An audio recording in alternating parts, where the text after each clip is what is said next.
ଏକ ମର୍ମନ୍ତୁଦ ସଡ଼କ ଦୁର୍ଘଟଣା ଘଟି ଜଣକର ମୃତ୍ୟୁ ହେବା ସହିତ ଅନ୍ୟ 2 ଜଣ ଆହତ ହୋଇଛନ୍ତି।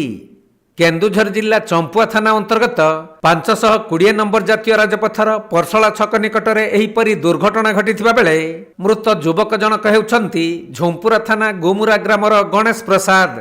ମିଳିଥିବା ସୂଚନା ଅନୁଯାୟୀ ଝୁମ୍ପୁରା ଥାନା ଗୁମରା ଗ୍ରାମର ଗଣେଶ ପ୍ରସାଦ, ସୋମନାଥ ସର୍ଦ୍ଦାର ଓ ପରଶଳା ଗ୍ରାମର ସତ୍ୟାନନ୍ଦ ଗିରି 3 ଜଣ ଯୁବକ ଏକ ବାଇକ୍ ଯୋଗେ ରିମୁଳିରୁ ପରଶଳା ଅଭିମୁଖେ ଯାଉଥିଲେ।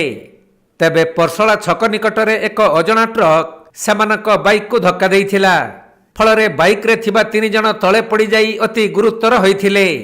ପରେ ସ୍ଥାନୀୟ ଲୋକମାନେ ସେମାନଙ୍କୁ ଉଦ୍ଧାର କରି ଆମ୍ବୁଲାନ୍ସ ଯୋଗେ ଚମ୍ପୁଆ ଉପଖଣ୍ଡ ଚିକିତ୍ସାଳୟକୁ ପଠାଇଥିଲେ ବି ସେଠାରେ ଡାକ୍ତର ଗୁମରା ଗ୍ରାମର ଗଣେଶ ପ୍ରସାଦଙ୍କୁ ମୃତ ଘୋଷଣା କରିଥିଲେ। ଆଉ ସତ୍ୟାନନ୍ଦଙ୍କ ସ୍ୱାସ୍ଥ୍ୟାବସ୍ଥା ଅତି ଗୁରୁତର ହେବାରୁ ତାଙ୍କୁ କେନ୍ଦୁଝର ଜିଲ୍ଲା ମୁଖ୍ୟ ଚିକିତ୍ସାଳୟକୁ ସ୍ଥାନାନ୍ତରିତ କରାଯାଇଛି। ସେପଟେ ଆହତ ସୋମନାଥ ସର୍ଦ୍ଦାରଙ୍କ ଚିକିତ୍ସା ଚାଲିଥିବା ବେଳେ ଚମ୍ପୁଆ ପୁଲିସ ପହଞ୍ଚି ଘଟଣାର ତଦନ୍ତ ଆରମ୍ଭ କରିଥିବା ଜଣାପଡ଼ିଛି।